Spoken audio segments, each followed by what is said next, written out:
Hello, learning birds. This is Eric Buffington, and in this lesson we are going to talk about the literary device of alliteration.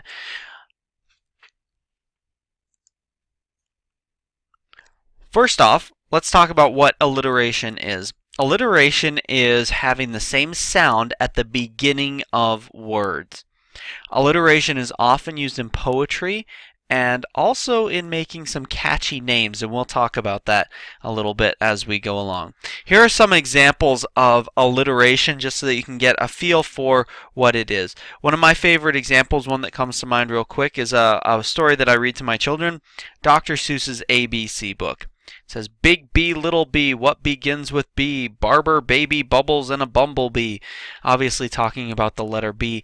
But all of these words start with the B sound. And that is an example of alliteration. It's often used in poetry, and certainly in an ABC book it would be very appropriate to have several similar sounding words all put together. Another example is in tongue twisters. Peter Piper picked a peck of pickled peppers.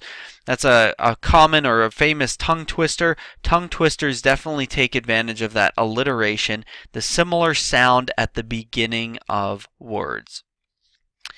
So there are some examples of alliteration all around us. Can you think of a business name, a character name, a book title, perhaps that uses alliteration? Can you think of some?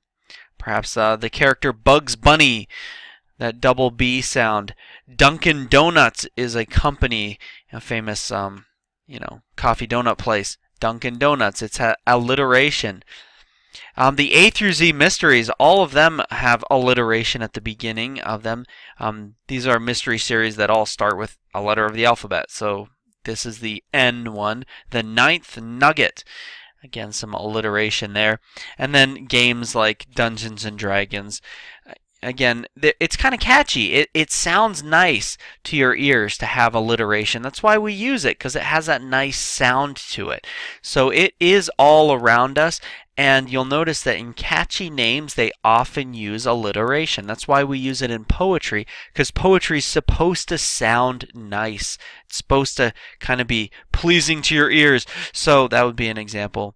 Again, one special note about alliteration that I definitely need to bring up is that alliteration is all about sounds. Like I said earlier, it's something that sounds pleasant to your ears. It's not about letters, it's about sounds. So here's an example of a sentence.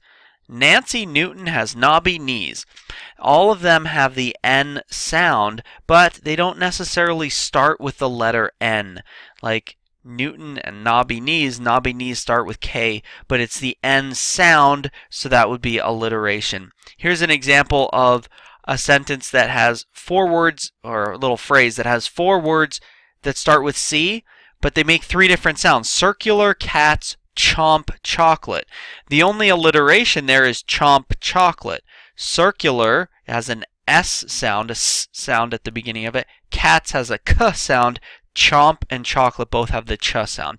So it's not about letters and what letter it starts with, it's about the sound that it makes, and that's a very important point with alliteration. So watch for the sounds, not necessarily for the letters.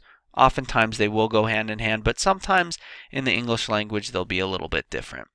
So look for alliteration. When you're reading, try and find it. You'll notice that authors use it quite often when you're trying to make something more appealing, like a nice sounding name.